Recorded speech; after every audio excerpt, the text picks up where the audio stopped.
I'm going to discuss our last topic for Good afternoon, everyone.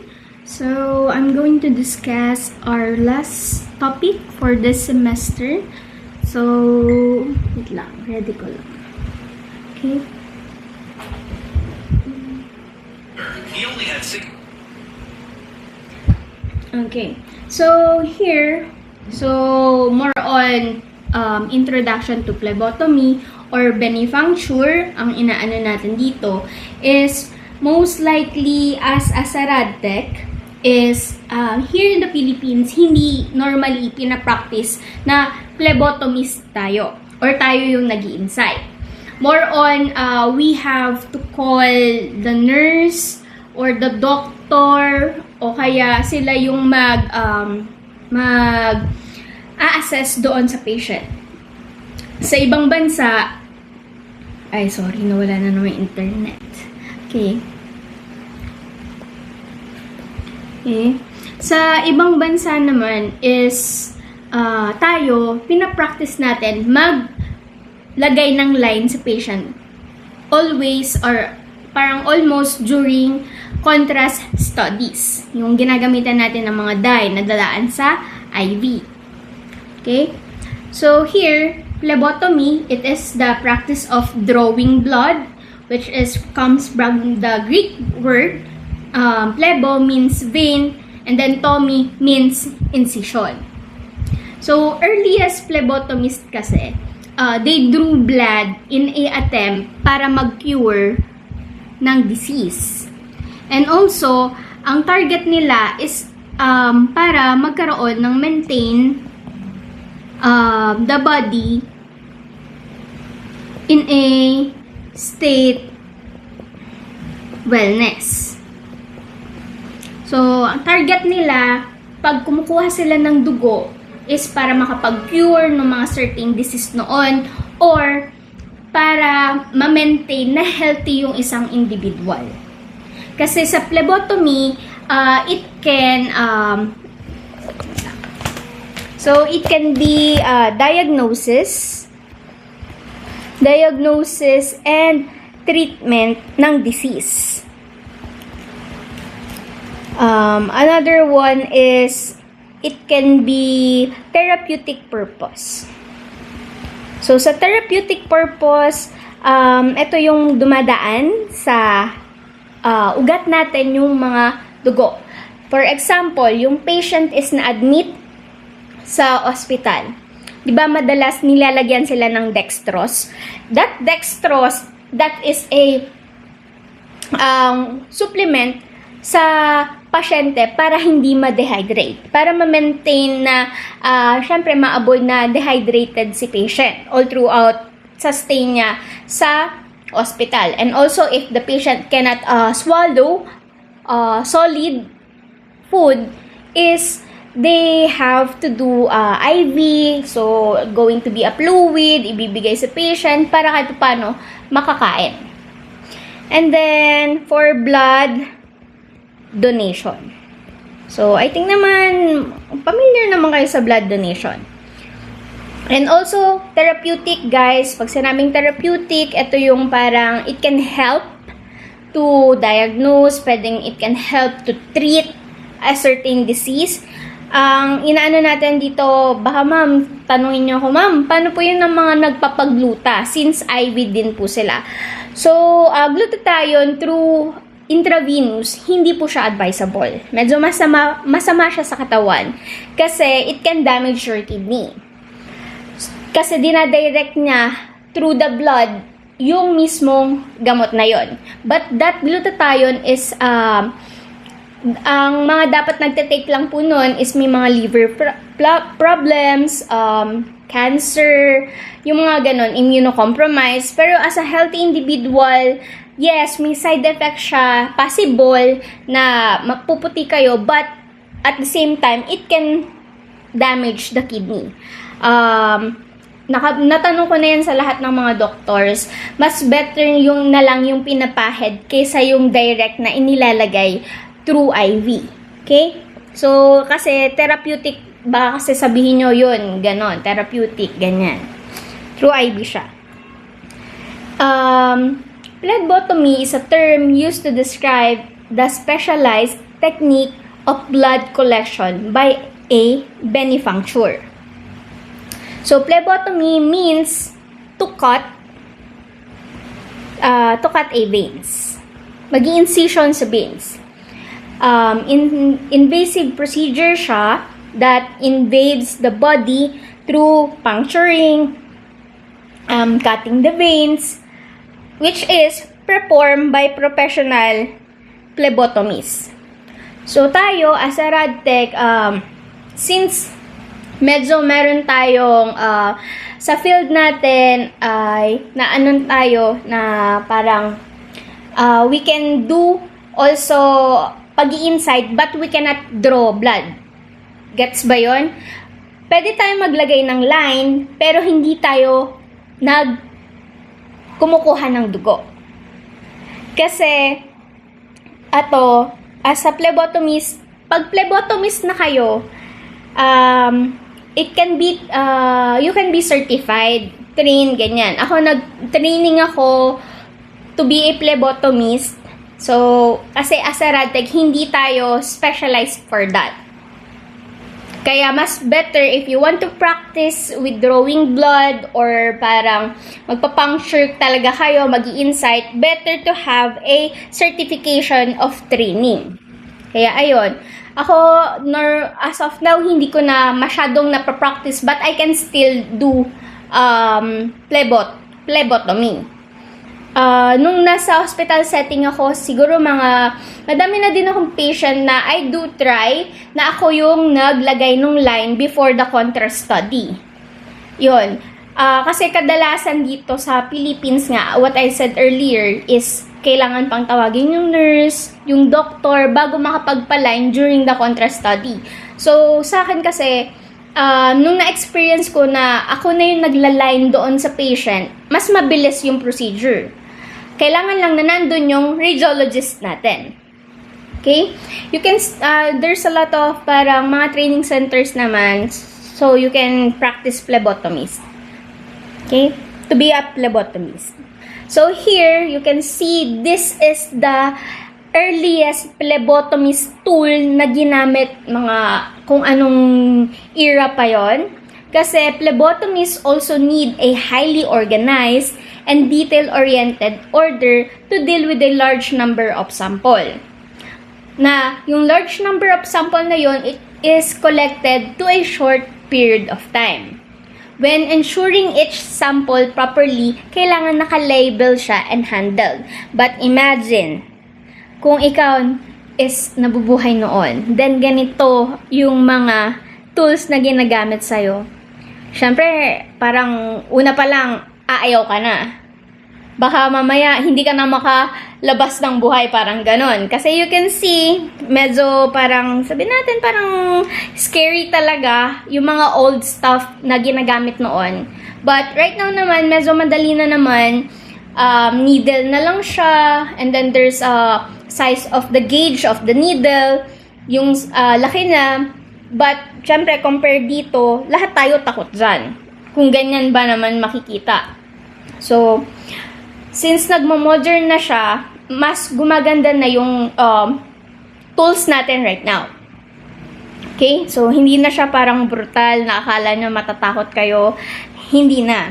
But, syempre, I cannot say or I cannot speak for individual na takot sa needle. But, in reality, guys, mas okay na yung mga syringe with needle ngayon kaysa yung noon. Okay? So, sa phlebotomy, we have to obtain a requisition from a licensed practitioner. What I said earlier, kailangan po certified or nag-train po talaga to be a phlebotomist. Then, eto, pag phlebotomist ka na, correctly and positively identify the patient by asking the patient's state niya yung full name niya. So, kahit naman hindi sa plebo, kahit sa x-ray, we have to handle the correct patient. And then also, Number 3, choose the appropriate equipment for obtaining the sample. Kasi it will depends on the request procedure ng doktor. Kasi pag CBC, pwedeng syringe na yan. Pero kung sobrang dami ng mga request, baka kailangan ng may sample vacuum ETS na or evacuated tube na para mas makapag-collect ng large amount of sample. Yan, depende po yan sa request ng doktor. And then we have to select and prepare the site of incision.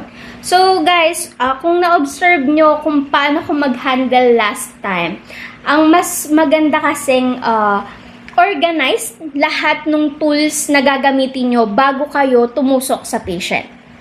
Make it sure na lahat is naka-ready. Kasi pangit, kunyari, bigla ka nang tumusok, wala ka palang tape, wala ka palang cotton balls, hindi pala nag-alcohol. So, much better na i-ready mo muna bago ka mag-cater ng patient. Okay? Then, collect the sample, ensuring the patient comfort and safety. Kung na-observe nyo din ako last time, is kailangan naka-diretso yung kamay ni patient pag mag-extract kayo or tutusok kayo. Kasi mas mahirap tumusok kung hindi comfortable or medyo elevated. Kasi magmamatter dyan, baka mamaya ay magkaroon ng error sa angulation ng needle nyo. Then, correctly label the sample with the patient's name, date, and time of collection. So, sa atin, as a RadTech, what I said, hindi tayo nag-collect ng blood. So, what we do is nag-i-insight tayo, naglalagay tayo ng line para doon dadaan yung contrast media during the procedure. Then, syempre, ito, transport sample to the laboratory, handling procedure, adhere to all safety, infection control, regulation throughout the process. So, kung i-correlate yan sa RadTech, since may line na, nalagyan na natin ng line si patient, is make sure na maganda yung line, smooth yung line. So, how we can do that? We can still push like maybe 5 cc NSS doon sa line ni patient. Pag hindi, makikita nyo naman, pag hindi nasasaktan si patient, pag tuloy-tuloy lang yung daloy ng sterile water, you have a good line. Pero if nasaktan si patient and medyo nag-bulge, most likely, baka pumutok yung ugat or baka hindi maganda yung line ni patient. That's normal, guys. It is normal to have parang nagbabulge na ugat. Kasi if the person is nakapasting for a couple of hours, it makes the vein medyo vulnerable. Okay? Kaya kailangan maganda yung kukuhanan nating ugat, which is dapat diretso lang, hindi yung paganyang itsura. Mahirap kasi magtusok kung paganito yung itsura. Kasi kunyari, dito manggagaling yung needle mo. Tas dito, ang hirap niyang i-angle. Not unlike pag diretso, taas baba lang ang angle mo, diretso ka lang. So, ganun mag-check ng possible how parang makita natin yung difference pag elastic yung natin or hindi maganda. Then, so this is a question. Do you know the difference between the artery and a vein? Anyone? You can chat on the chat box natin para malaman. May ideas ba kayo kung anong difference ng artery and the vein? Anyone? Sige, isip muna kayo.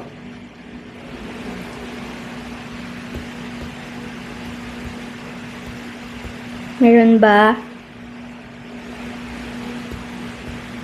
Guys, anong pagkakaiba ng artery and veins?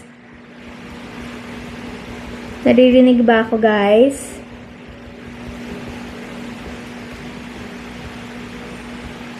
Meron bang sasagot or magtatawag ako? Ayan. So, ayan. Meron naman. So, here, we have, tama naman yung mga sagot nyo. Veins carry deoxygenated blood and arteries carry oxygenated blood. So, if we can explain that in a much further, arteries, since nagka-carry si arteries ng blood away. So, away siya from the heart. So, pag away sa heart is, ang ano natin dito, oxygenated blood na yung dumadaloy. So, si veins naman, later. Ang ano natin dito, since ang ano natin, away nga, palayo sa heart, oxygenated na yan. Oxygenated. Yung circulatory system natin is nagkikarry ng oxygen. So, yung oxygen na yon humahalo sa blood. So, yung blood na yon is pwedeng hindi lang oxygen yung nandun, pwedeng nutrients, hormones, or some waste products like mga carbon dioxide. So, since away sa heart, oxygenated, kabaliktaran si vein. Blood towards the heart. Which is, this is deoxygenated. So, often, usually, pag yung mga ganitong veins natin, located or close sa skin. Close with the skin. So, ang veins kasi, wala siyang muscular layer. Hindi katulad ni arteries. Kasi si arteries, pag natusok nyo yan, at medyo malaki, possible, magtuloy-tuloy yung daloy ng dugo dyan. Not unlike kay veins, kahit papano, may bulb siya. Na pag natusok natin, after natin matusok, konting pressure, and then, yung valves na yon, it can close up. Hindi siya magtutuloy-tuloy ng daloy ng dugo pag natusok. Okay? So, here is the layer of the skin. So, we have epidermis, dermis, hypodermis. Pag nagbeni tayo, nag-true and true na tayo, guys. But not too much. Kasi we have to target a certain vein. So, the needle beneath or under the skin. So, nung mga una-una natin for the intradermal, epidermis lang. Pero dito, papasukin natin si dermis. Medyo lumubog ng konti. So, here are the sites of the veins for venipunctures. Lahat yan, possible. But it can vary. So, venipuncture in veins and arteries, they have differences. So, it can differ sa type ng blood, blood vessel. It can, blood vessel access. It can also differ magkaiba sa purpose or procedure. So, pag vein, ang tatargetin natin, this is commonly perform sites on veins, ano-ano to, which is, ito yung mga common. So, I think na-experience nyo naman iba. Median, cubital. Ito yung nasa ano natin, nasa may braso natin, ito sa may elbow, ganon. Or we can do the basilic vein. Or we can also do cephalic vein. Ito yung mga common site. So, this site is help us to collect blood for laboratory, testing, ano pa ba, possible administration ng intravenous therapy or ng gamot, and can perform blood donation. So, pag si vein, yung dugo na galing kay vein, this is usually po dark, red, and flows slowly. Because sa vein, yung blood nagke-carry under low pressure. So, medyo mabagal po ang daloy ng ng pressure natin sa vein. So, kaya yung flow niya ay hindi siya parang pag natusok mo, dadaloy lang. Hindi ganon. So, the procedure is generally, pag sa vein, less painful. So, baka sabihin nyo, ma'am, hindi naman lahat, yung iba nga masakit. So, what I said, depende po yan sa tolerance ng tao. But, in reality, hindi masakit pag sa vein yung tinarget natin. So, yung angle po ng needle natin, usually 15 to 30 degrees angulation. Pag sa veins tayo tutusok. So, while the comparison, guys, hindi ko na iisa-isahin lahat ng to. This is the site ng veins natin. Okay, but magdedepende po yan kung ano yung procedure na kukuhanin natin or yung gagawin natin. So, here are the arteries site. So, in contrast, arterial puncture is performed on arteries. Mga common site niyan, we have radial, brachial, femoral artery. So, ito yung mga common site naman ng arteries. So, dito, pag nagtusok tayo, it is mainly for, madalas, arterial blood gas analysis or ABG.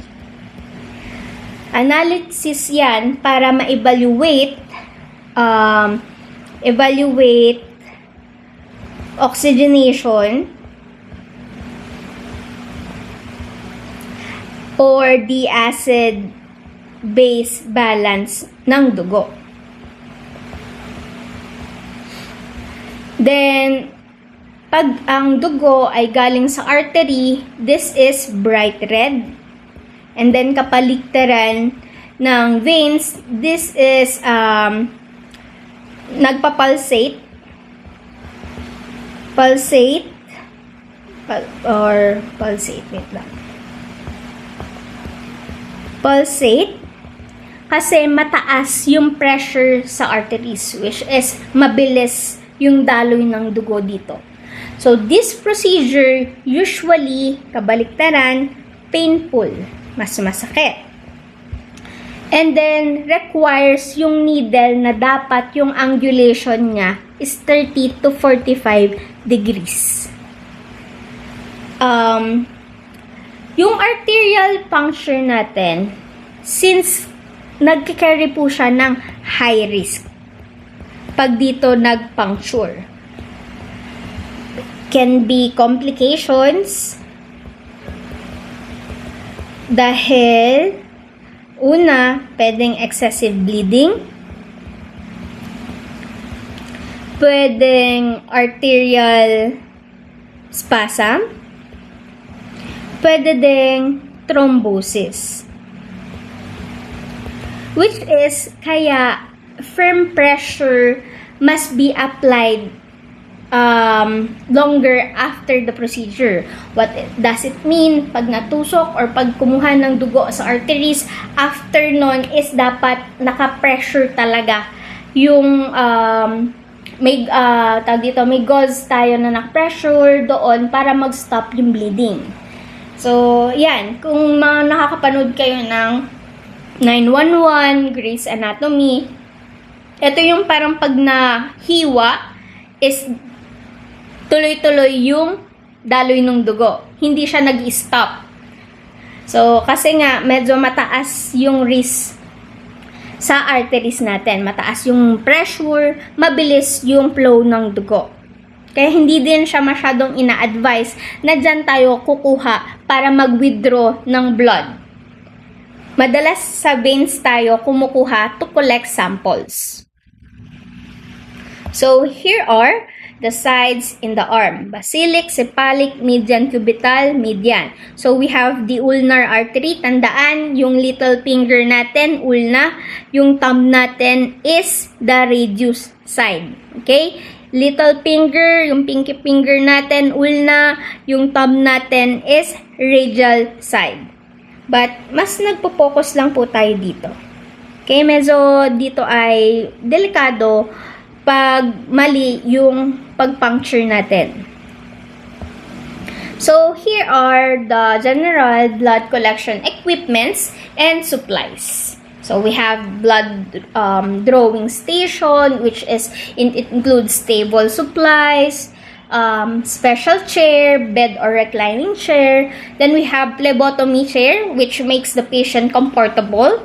And then, we have adjustable armrest. So, syempre, sa school natin, kaya nga pag nag-insight tayo, since may armrest naman yung upuan, much better. Kasi kailangan, pag magtutusok talaga kayo, nakalapag po yung site ng natin. Which is, hindi nagagalaw masyado, yan. Unless nagwawala si patient. Okay? Another case naman yon. Pag nagwawala si patient, usually mga bata. Pag mga bata nagwawala, ayan, mga 3 tao ang humahawak. Yung mga ganon dapat magaling talaga kasi nagwawala si baby or nagwawala yung bata. Kaya later meron dyan equipment. So, handheld phlebotomy equipment, carriers and phlebotomy carts. Ito ang madalas yung nakikita sa mga medtech. But sa radtech, hindi po tayo humahawak ng ganito during our duty. Madalas po, meron tayong ganito sa department natin. Okay? And then, always wear gloves or glove liner. This is required by CDC, HIC, PAC, and OSHA when performing phlebotomy. Kailangan bago. And hindi po natin dapat inuulit yung gloves natin. You have to remove and throw it away. Kasi that is a disposable. So, this is a non-sterile disposable latex na pwedeng nitrile, neoprene, polyethylene, and vinyl are acceptable.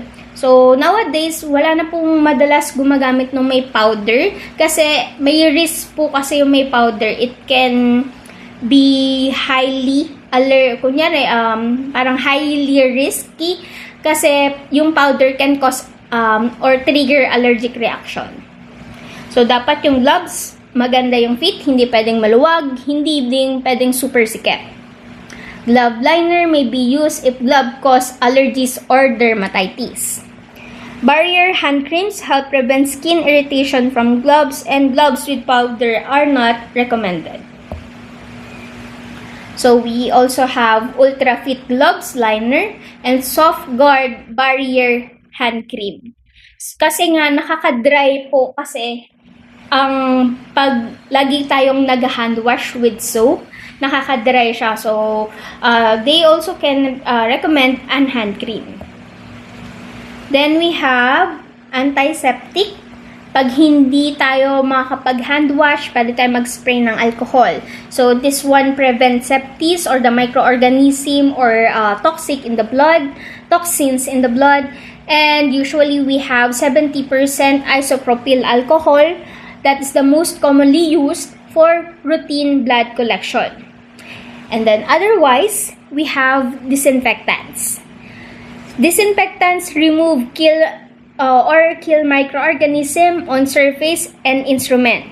Take note, wag nyo pong gagamitin sa human skin. It can trigger allergic reaction, it can dry your skin. Guys, disinfectant. Medyo mas matapang to na it can make your hand or skin magsugat, magblisters, ganyan. Imagine, what if the disinfectant may konting halo ng bleach?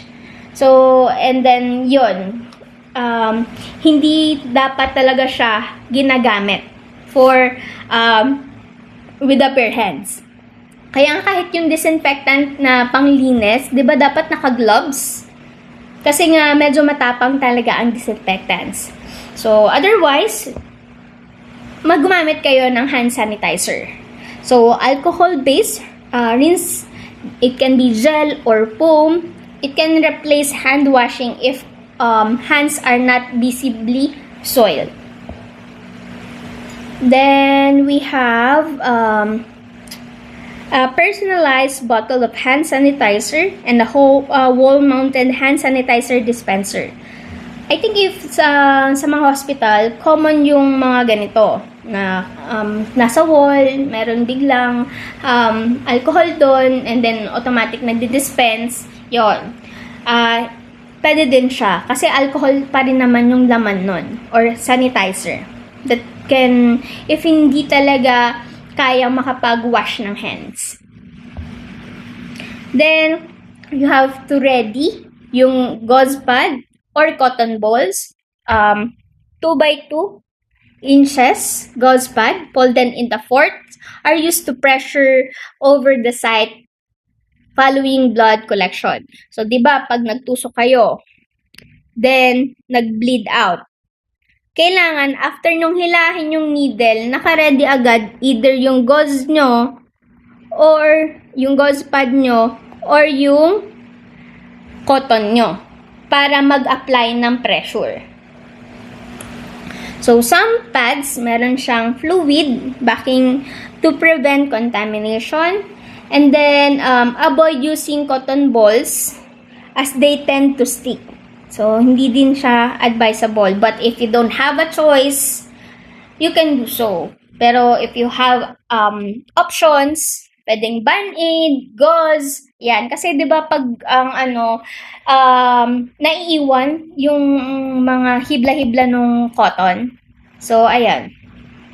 Then, use over blood collection site once bleeding has stopped.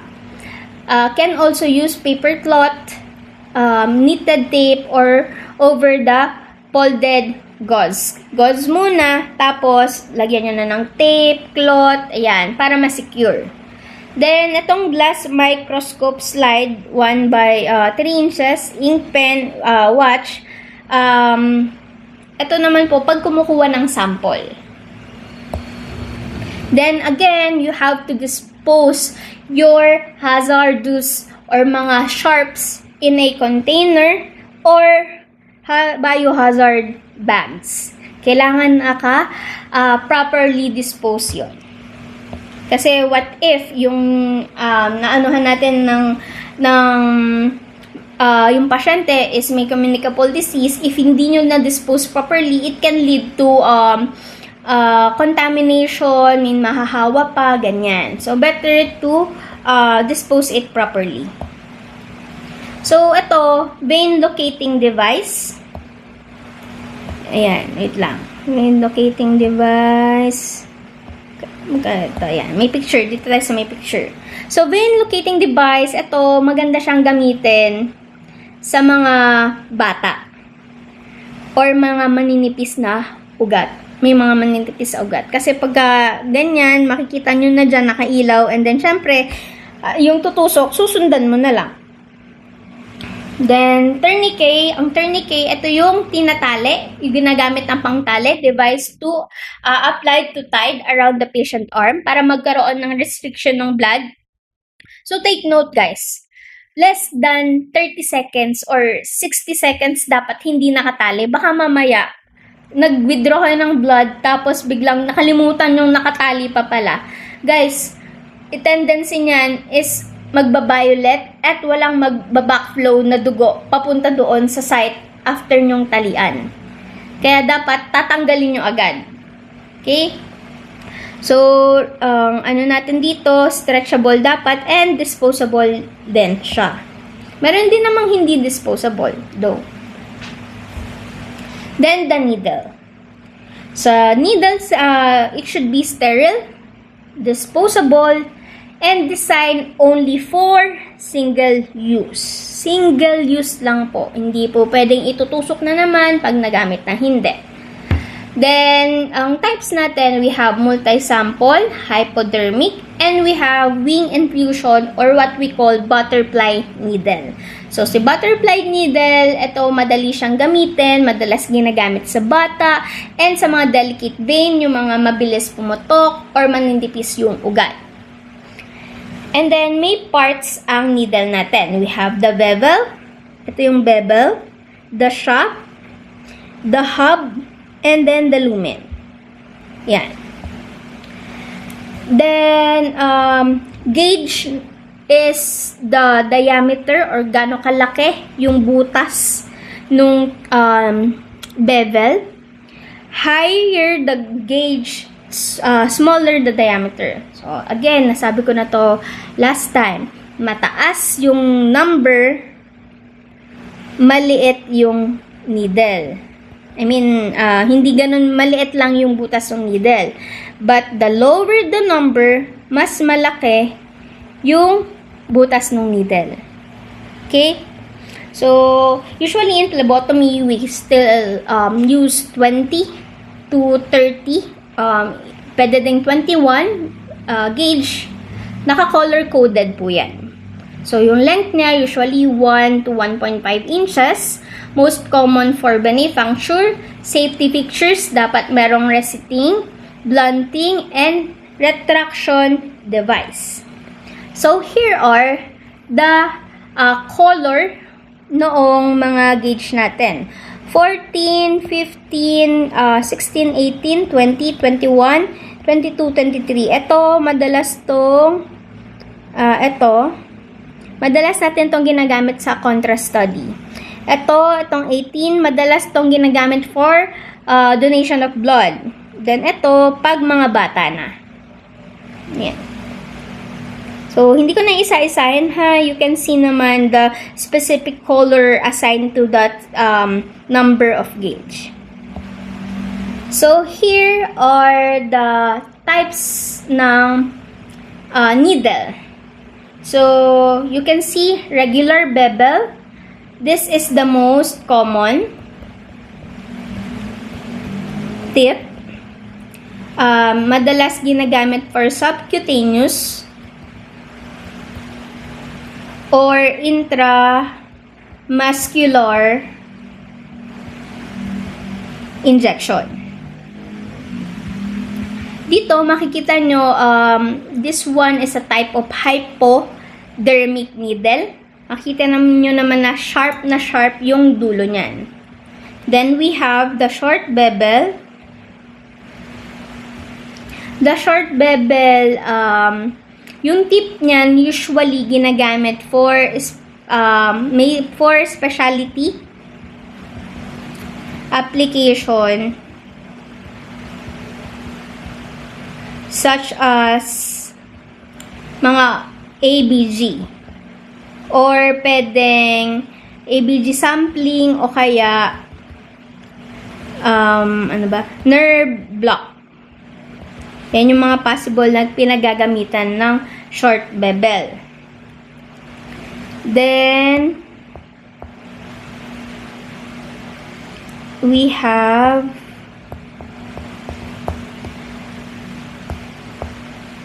intradermal. So, intradermal bevel, low angle insertion. So, ito yung mga pwede natin gamitin for skin testing kasi just below the epidermis lang. Kaya yung natin, dito, skin testing, yan. Pero yung nagamit natin for the insulin and tuberculin, regular bevel type po siya. But meron talagang specific na needle for intradermal. Pwede din naman yung ginamit natin last time. Yun lang is parang hindi ko sure kung mabilis tayong makakahanap ng intradermal bevel type of needle. Madalas ito yung type ng needle na meron tayo. Then we have 5 bevel. So 5 bevel, this is sinasabi nilang less painful daw sa patient. Then, most preferable, more comfortable, then easier to insert. Yan. 5 bevel. Then, we have blunting tips. Sa blunting tips, this is a specialized design to help reduce the risk of stick injury during medication preparation.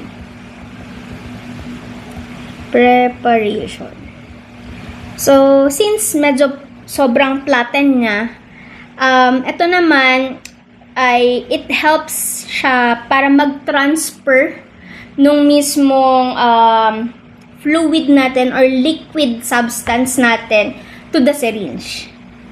Hindi tayo, kumbaga, hindi katulad nung ginawa natin last time na nag-aspirate directly. Dito, papalitan natin yung needle para walang matitira sa dulo, para lahat is makukuha niya. So, kaya ito yung ginagamit doon. Pwedeng may transfer sa syringe, sa vials, or sa ampule.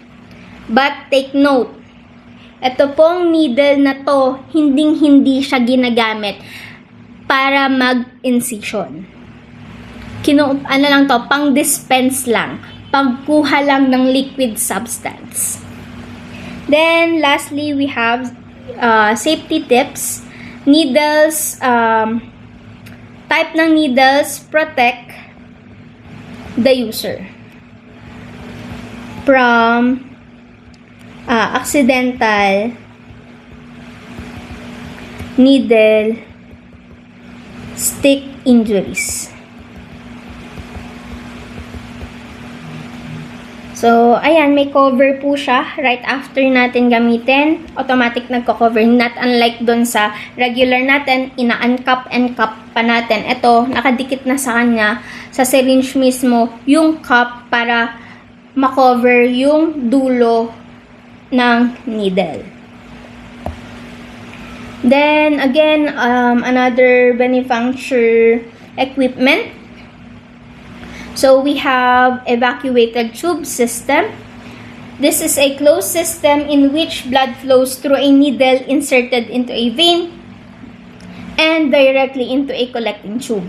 So, pag may tube dyan, tapos parang meron dyang hub, dire-diretso na ang flow nung dugo pag maganda yung line nyo. It also allows numerous tube to be collected with a single venipuncture. May components yan. Multi-sample needle, holder or the hub, evacuated tube. Ito yan. So, the bevel, the shaft, the threaded hub, the rubber, which is this one inserted into this one. Magiging ganito yan pag pinagsama-sama tong tatlo. Ito yan. So, ito, tube holder, naka-hold siya. And then, ito yung vacuum natin tube. Pinapalitan yan, depende kung ano yung type ng kailangan nating i-collect. May mga tube kasi na may kasamang possible na parang gamot doon sa loob. Multi-sample needles, this allow tube to be collected in a single venipuncture, double-pointed and has threaded part that screw into holder. Tube end of needle has a retractable sleeve to prevent leakage. Available with and without safety pictures. If no safety pictures, use with safety holders. Then while tube holders, this is the hub, with and without safety pictures. If no safety pictures, use with safety needle. And then another one, we have needle and holder units, evacuated tube. So, yung sa evacuated tube, magdedepende po yan sa gagamiting tube and syringe method Also, magdedepende yan sa size and volume at magdedepende yan sa age, volume of needed for test, size and condition ng vein. Ina-assess naman kasi yung vein before kuhanan. Then, available in glass and plastic, pero mas maganda po plastic. Mas prepared siya. Then, again, yung ETS natin, this is vacuum. So, nearly pressure artificially created by pulling air from the tube.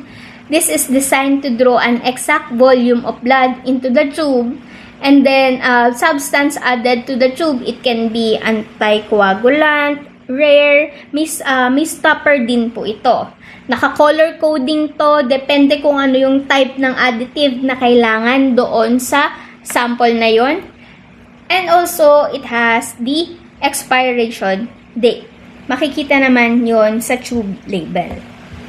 So, here are yung mga mga blood, mga tube natin and their color cup. So, yellow, it used for blood culture. Meron siyang additive na culture media. Tapos, ang direction niyan, must draw first, use sterile technique.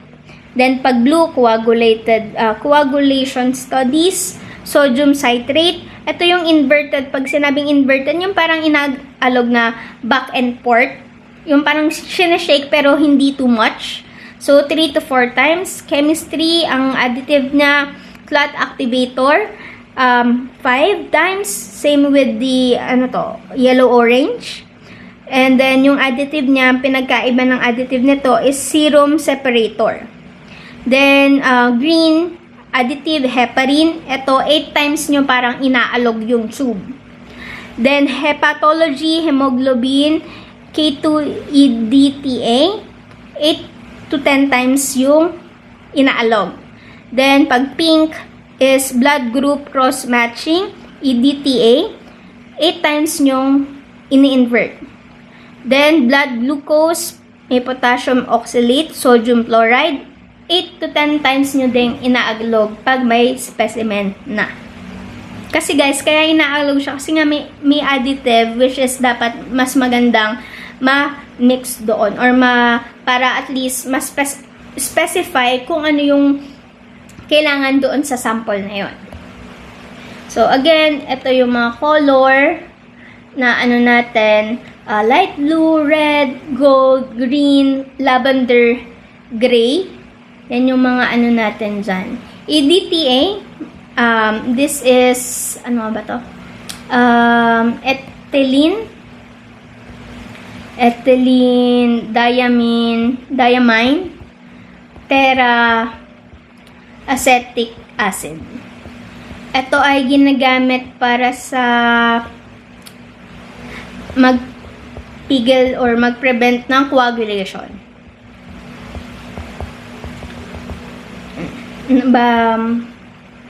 Yung ng binding ng calcium. Yan.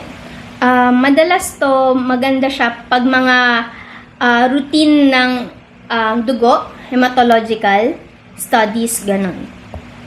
Then, syringe system, alternative for patient. If nakatry nyo na parang direkta ng tinutusok sa inyo yung syringe at doon na mag-aspirate sa site ng kung saan kayo natusukan, ito yon. So, ayan. Yung syringe na mismo, yung may needle, tapos yung may number, may plunger, ganyan. Yun yung ginagamit. May barrel, may plunger, diretso na. So, ayan. Kung na-experience nyo, pag kinukuha ng kayo ng dugo, diretso na to, 10cc. Ito yon, syringe system siya. This is the traditional syringe system component. Again, the needle. This is the bevel, the shock, the hub, and the tip. Bevel, barrel, yung may number. Plunger, yung pang aspirate, pang push, tsaka pag withdraw. So, ayan. Meron tayong tinatawag na syringe transfer device. So, Ito, i-connect siya dito para yung kabilang side nito may tube. Diyan itina-transfer, ito katulad nito, tube tong nasa to. Diyan natin pinupush yung samples natin. Then this one, wing infusion set. This is effective for small or difficult veins pag sa hands, sa elderly or pedia. Allow more flexible and precision than a needle syringe. 23 to 25. And then meron siyang wing. Etong butterfly needle natin, ito yung parang pinakamadaling gamitin para mag-tuso, mag-inside. Meron siyang, mas maganda to kasi it helps then to prevent accidental needle stick or needle prick. Ito siya. Ito yung butterfly. Ito yung wing niya. Yan. Medyo mahaba yung tube niya. And then, di ba yung syringe? Di ba magpupush kayo? Dapat walang air doon. So, yung syringe na yun, tatanggalin nyo yung needle, ikakabit nyo dito. Yan. Tapos, dito na kayo pupush nung gamot. So, dapat nasa dulo yung gamot nyo or yung liquid substance para pag nag-push kayo, matik na dediretso yan dito, papalabas dito. Then, meron tayong possible na combination, complete system for blood collection, pwedeng may tube or merong apparatus combined in a single unit. Specimen can be collected by evacuated tube or syringe. Pwede din gumamit ng regular or butterfly needle. Then, again, safety device are available. Ito, alam nyo na to, lancet. Ito yung pinang-prick for small incision. Nagamit nyo na yan last time. Then, tourniquet. Ito po yung pinang-tatali para ma-restrict yung blood flow to that certain area kung saan kayo tutusok. 3 to 6 inches. So, never leave it on more than 2 minutes. Pero, I suggest 1 minute less. Mas maganda. Kasi baka mamaya, what I said, nagba-violet na. Pag kasi masyadong naka-restrict yan and too much or masyado nang matagal, may tendency hindi na babalik yung pagka-blood flow niyan. Kaya, make it sure na less than 60 seconds. So, it can cause kasi ng nerve damage and hemolysis. Yung nagba-violet siya. So, here is a video regarding preparation ng venipuncture. Maiksi lang to. Hey, this is Sarah with RegisteredNurseRN.com, and today I want to show you how to put a tourniquet on a patient.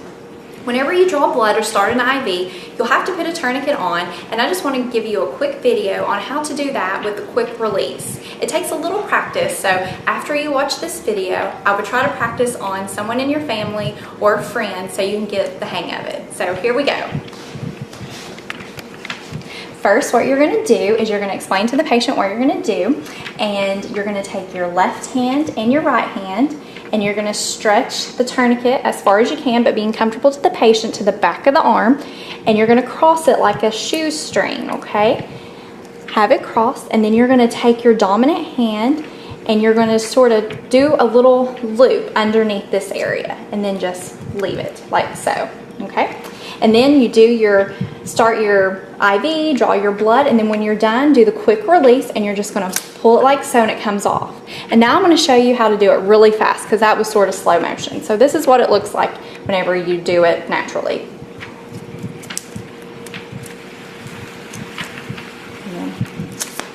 All done. So doing that, it takes a little practice. So like I said, just watch this video over and over and practice, and you'll get it down in no time. If you want to watch some more videos on some nursing skills, be sure to check out my YouTube channel and subscribe to it. And also be sure to visit my website, RegisteredNurseRN.com. It's great for anyone who's going to nursing school or if you're a nurse, and check out the forum. And thank you so much for watching. So, ayun. Mabilis lang, but in reality, lalo na pag first time, matagal yan.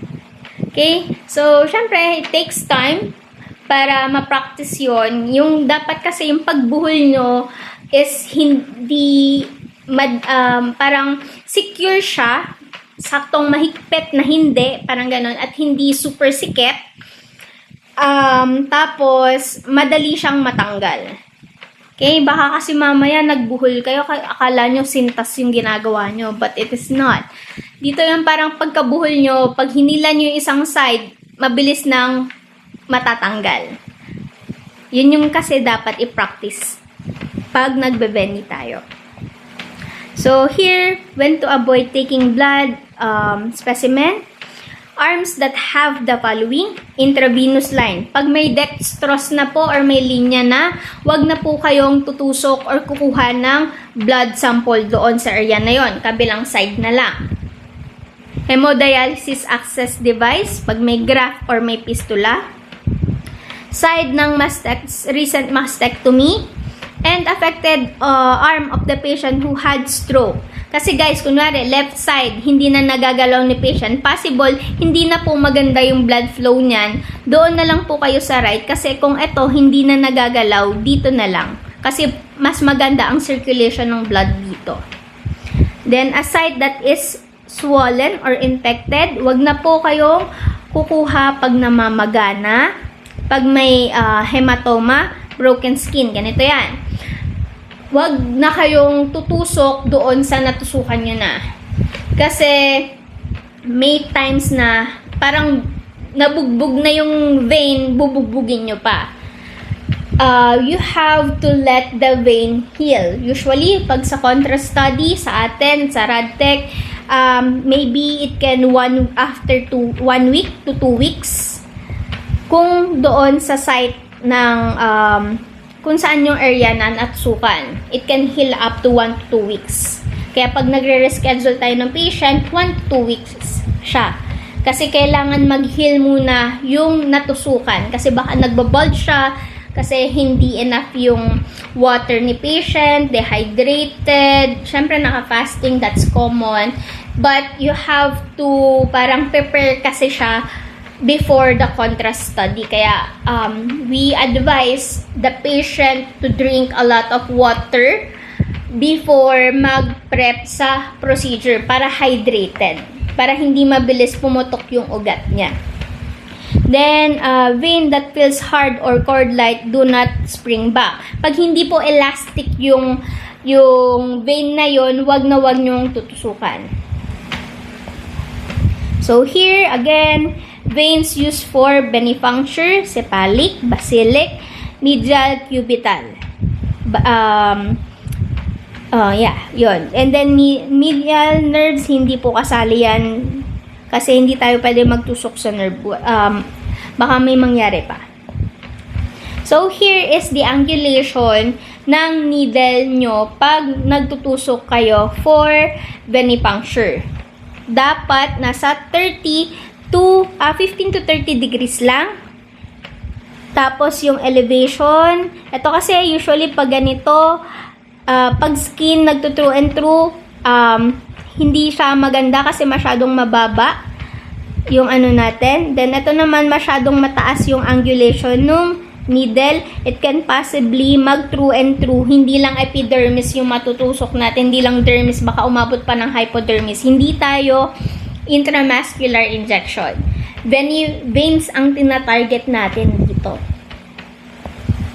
So, again, ito yun naman yung guidelines para dun sa tube. Kailangan clean surface, bed is positioned comfortably, and the person is seated or supine. All information is on requisite on the identify the patient. With bevel of the needle facing up, 15 to 30 degrees angulation to the skin. Insert the needle into the vein and then let the tube into the holder. Let vacuum fill. Release the tourniquet. Repeat until all the ordered blood specimen have been obtained. And then hold the gauze pad over the needle. Then remove the needle from the vein, pulling out. So, ganon yung ano natin. Pag nakatusok, pag winidra nyo, nakaready na dapat yung gauze pad natin o kaya band-aid. Then, apply pressure pag nahugot na yung needle. Then open adhesive bandage, apply it, dispose of the tube and needle, complete specimen label. So this is correct needle position pag nagbebeni po tayo. Correct needle position. Precise needle insertion technique is critical to the success of venipuncture. The needle bevel must be correctly positioned in the vein to allow the free flow of blood, or it may not flow into the tube or syringe properly or at all. To correctly position the needle in the vein, insert the needle into the vein, bevel up and at an angle between 15 and 30 degrees so that the bevel ends up centered in the lumen of the vein and can be moved slightly within the vein without going into or through the vein wall. So, ayun yung position ng needle natin. Kaya nga, kailangan nyo pa rin i-angle ng tama para hindi mag-true and true. Baka kasi mamaya, kunwari, ito yung skin, ito yung vein, tapos ganyan yung angulation nyo. Instead na dapat paganyan at papasok sa vein, mapapuncture natin yung vein true and true. Magbabulge lang siya. Okay? O kaya, ito, pag dito, dapat diretso po. Always take note na mas magandang pumili ng vein pag diretso yung vein. Pangit pag ganyan-ganyan yung vein nyo. Mahihirapan kayong tumusok. Okay? So, I think that's it.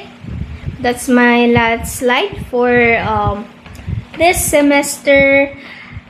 Do you have any questions, clarifications, para ma-explain ko pa? I will coordinate pala ko with Mambal kung possible pang kaya nyong mag-veni. So, ayun. Another tusukan session kung kaya pa. Ko-coordinate ko sa kanya kung kaya pa. Okay? May questions ba kayo, guys? Clarifications. Next week, quiz lang po tayo. Kasi this is the last topic na for the semester. Questions, guys? May mga questions po ba kayo? Question lang po. What ang procedure? What are the procedure na vein? What are the procedure po na sa vein nagpeplebo? Most likely, pag nagwi-withdraw tayo ng blood, madalas po dyan tayo. Pag natin, CBC, yung mga ganyan. Yung mga laboratory, natin na kailangan, hematological or blood works natin. Ayan, yan yung mga ginagamitan natin ng vein. So, pag arteries naman, usually, ang inaano natin ay blood, possible for blood donation pag arteries kasi kailangan natin ng blood donation. Veins pa rin pala yung blood donation natin kasi pipili lang kayo ng magandang site na malaki yung ugat para mabilis yung pagkuha ng dugo. Okay? So, ano pa? Nasagot ko ba yung tanong mo? Regarding po sa last piece, confusion lang po. Why po epidermis location niya? Epidermis kasi yun yung pinakaibabaw nung natin. Siya yung pinakaibabaw na layer.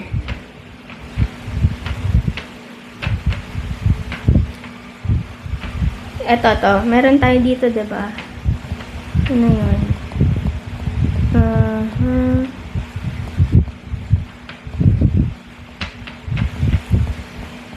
Lalayo pala. Ay, hindi yan. Ayan, no? Epidermis tayo.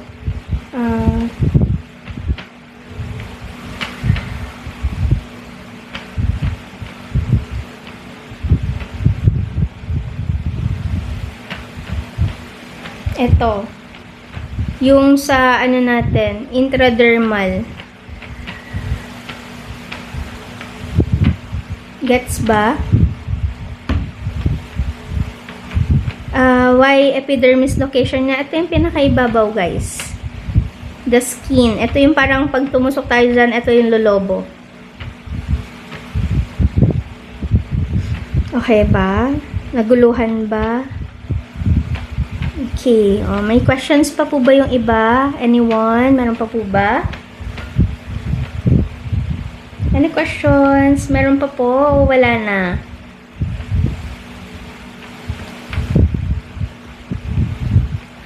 None na po. Thank you so much mga nag-reply. So, if wala na pong questions, that's it for my last topic for this semester. I hope may natutunan kayo for the class ng venipuncture kahit online tayo. Okay, so next week po, again, quiz na lang po tayo. Okay, ang finals po natin ay from discussion from prelim until to finals. Yun po yung sa final exam. Okay, so lahat po. May copy naman na kayo ng PowerPoint. Yon, dun lang din siya. Okay, thank you guys for listening po. And then, ingat kayo sa mga pauwi. See you guys next week. Take care, bye-bye.